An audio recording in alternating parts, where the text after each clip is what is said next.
have a few interesting stories for our entry today, not just concerning our entrance to Incomplete as a number in first exposure, but in returning to Exit Eden, a journey I've been waiting to initiate a reprisal on ever since our first two introductions via A Question in Time and Unfaithful, the Depeche Mode and Rihanna covers in order. Absolutely incredible stuff. Now, obviously, I've spoken before. Symphonic metal immediately appeals to me as somebody who's been a metal fan of many years and does keep an open door to any stylization. And, of course, a wide open door for any artist to enter the graces of our time together in a collaborative environment. Just of enjoyment. Certainly first inquiry, but enjoyment, I would say, on my end, there's not been one song or artist who's been exception to that, and certainly not Exit Eden. I absolutely, as I've said many times, love anything adjacent to the European metal credit, noting the Napalm Records connection. But technically, Exit Eden being an international supergroup, right? A lot of definition to this. Some similarity of point of approach, particularly with, again, the bridge that brought me in, Clementine Delany, lead vocalist of Visions of Atlantis, who I also love. And you might remember our journey we took months ago, in fact, first experience with them, and one that's deeply reverential just even on memory. But to broaden out as well, not only with another project of hers, but other leading talents, ones of which I've had in the slate for Phase 2 considerations for some time, and I'm choosing to run by the collaborative model on first introduction, or I have for some of her credits and made exception to another one. For example, Marina La Taraca, Phantom Elite has been on my slate of what I have coming up for a little bit, and we're going to get to them with Exit Eden being the door. But they've also been an introduction for me to discover two other quite prominent names, notably Anna Brunner of League of Distortion, who presently, you won't be seeing this until we run for our journey of Exit Eden, but I have done a six-song selection survey in mutual company on introduction grounds with all of you. I cannot wait to get to League of Distortion exposure. Those productions are going to be quite exciting to publish. I can't wait. And Amanda Somerville, fresh introduction, though she's no longer with the group, she made her presence known. Again, I love operatic metal qualification or anything that reaches that way, and plus, individualized personality. Exit Eden boasts so much. Those first two pieces, incredibly great. So going forward, I am sure in our promised survey of Rhapsodies in Black and its successor as it evolves, Femme Fatales, I am really looking forward to our time together. Even though, as you can see, there's a bit of departure in our appearances here in Journey. As I said, interesting stories. With Exit Eden, technically, I've been exposed, as I said and promised to you, my original impression was that we were going to go through on fresh introduction grounds, as we typically do. You and I, perhaps in mutual company. Though again, you might be a familiarized Exit Eden fan, judging that Rhapsodies in Black has been out for some time, and I am quite typically, with European metal talents, arriving late on the ball, via many of your recommendations or other ways that I find out. Whether you happen to be a longtime fan, or like me at one point, a fresh introduction, but a developing listener now, I welcome everybody. I hope this is an open platform for you to explore some really competent delivery in terms of covers. I've been very impressed. As I was saying of Exit Eden, technically, I've been exposed to 5 tunes thus far, but, and I've noted this before of other ventures we've taken to different artist credits, I'm thinking specifically of what I've identified in publication presently with our journey through Red's Rated R, as well as our journey through Glory Hammer and entering Fly Away and Return to the Kingdom of Fife, specifically in any later numbers. I had a equipment failure on my end, but unfortunately, messed with the audio in a way that I couldn't salvage, and I tried, but unfortunately jeopardized the original recording in their condition. But diverting, again, I promised you a full album sweep, and I'm going to do just that, if you forgive the reintroduction status that this abides by. But I've intentionally spaced myself away for some distance with the numbers that did fall prey to that error to make this as fresh of re-entrance as possible. But I certainly remember my response in going in. I'm sure based on memory when this number launches, I'm going to remember it immediately, because I remember the experience of humoring it on first impression witness with Backstreet Boys, as I do typically with covers. If I don't know the piece, I'll listen to it in advance to be able to give you a fair comparison of how the inspiration is communicated and differentiated between one artist from another. And I remember my response upon first replay, and again, I gave myself just a reminder experience in preparation of this. First sensation, I wanted to purchase it immediately. Backstreet Boys, that's my first exposure to them. Though again, I approach from a very interesting lens. I'll keep this brief. I've noted before, I was raised on, and this is probably what I think largely built in adoration for the music stylization in the arts world so much. I was raised in Christian music of the contemporary and worship varieties, which later ventured into a Christian rock expansion, then Christian metal, and then now I've expanded to a 50-50 balance, I would say, between secularized and Christian voices. I try to keep it even, but we look at a lot of different artists here of any stripe, really. Backstreet Boys. I know the name in particular because I remember big radio plays of the time when I was a kid. Brian Luttrell, his Welcome Home album was like that title track, in fact, or what is it called? Welcome Home or Welcome Home You? It was one of the two. That song was rounding the radio stations like crazy, almost like every 1 to 3 hours, you would hear Welcome Home You. It's standout. Obviously with the Backstreet Boys adjacency, of course, but getting an introduction for their work, which Exit Eden's helping in this. Again, you can say based on my experiences earlier on, I was quite sheltered in my exploration of particular favorites for many listeners, right? Growing up in terms of music favorability and gaining an awareness for what's popular in the larger culture. I'm learning plenty of these tunes, not only with Exit Eden specifically, if there's ever credits, but through them. My first exposure to the Backstreet Boys, first and foremost, of course, I'll try to broaden out in my own time. Incomplete, though. What a beautiful number. Mesmeric score and good quality just on a romantic memory or the sadness of what could have been. It's such a dreamlike piece. I really like it. So, jumping back into Incomplete, the Exit Eden version, I remember my response was that it was quite glamorous, but I don't remember exactly why. Again, I've spaced myself out intentionally, so this can be a fresh experience that we take together, or near as. But to return to Exit Eden, I'm excited. I hope you are too. Even if this is a first interaction for you, I think you're going to really like what's offered here, just based on these first two covers, and now we expand. In a way where I verify those errors will not pop up anymore. By the way, I realize now I'm covering these out of order on the visualizers. I went by track listing. Empty spaces fill me up with holes. Me and her range is great. Faces with no place. I do remember the key, but without you within me, I don't think I heard that exact clarity in her voice before. Wow. That depth for Clementine. Just solid, isn't it?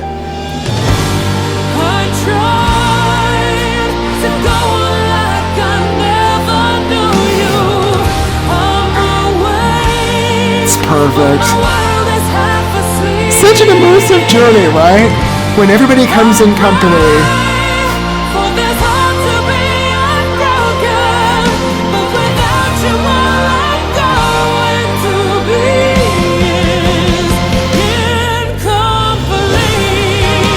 Man, I love the build on this one.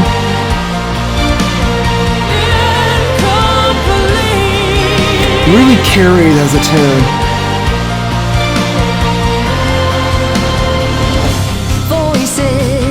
Clementine really gets a shine this one, doesn't she? Stressing her talent, man.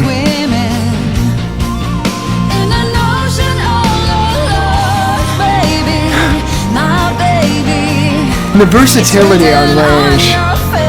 Mandated higher climbs, she hits everything. And that natural accent flood too. Oh, I do remember this. Some things are coming back.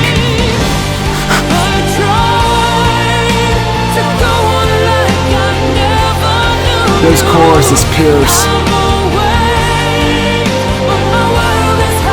I was always told those boards were bad juju.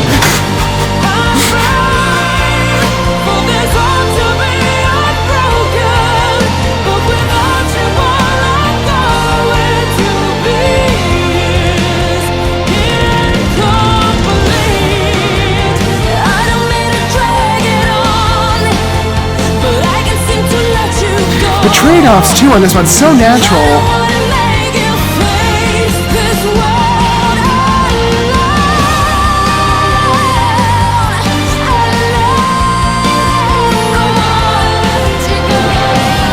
That intermixing too, it's so fine.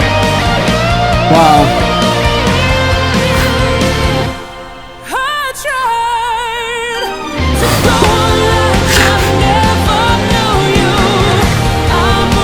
To a symphonic metal lover, this is just heaven right now.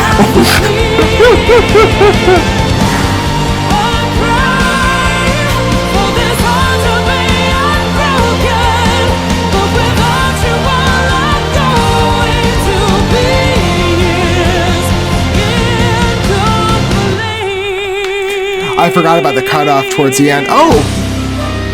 Light revival. Not bad.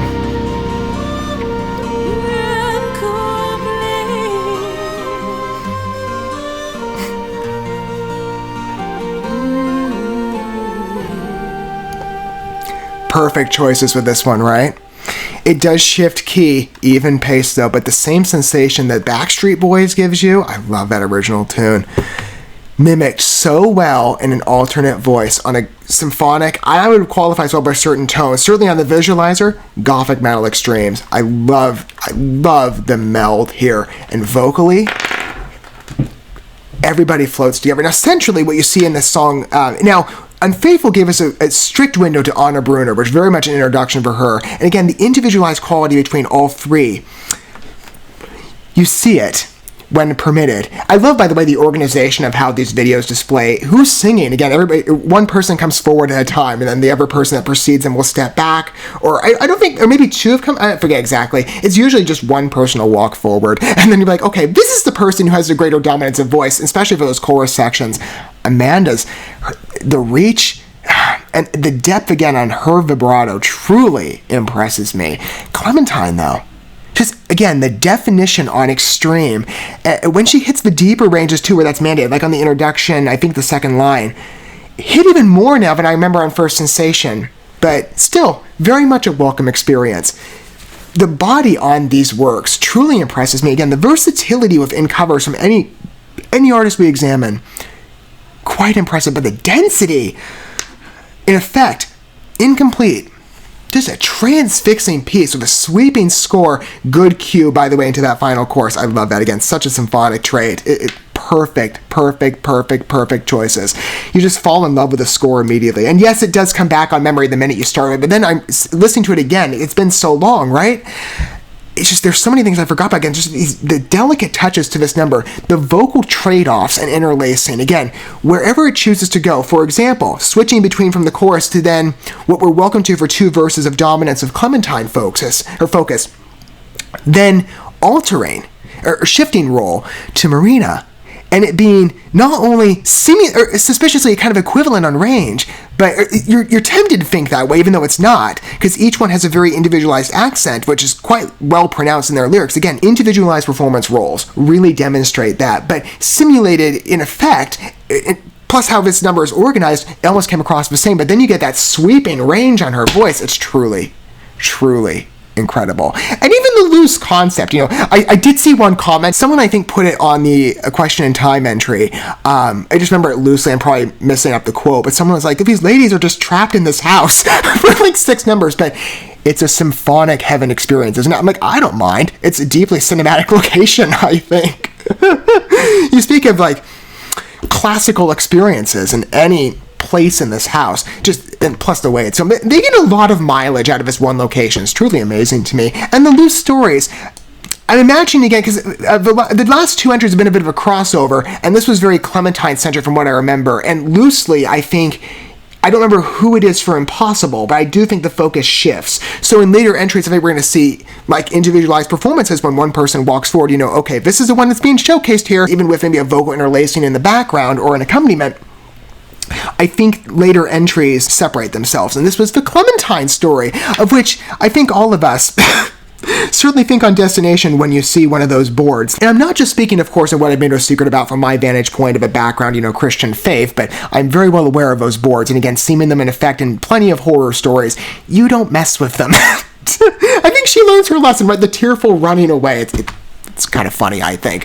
Again, loose story. It's mostly performance-centric, but it's still a fun ride, though. But again, an interesting synonymy, too, based on, again, the sentiment. Well, no, it does touch, based on tone of incomplete.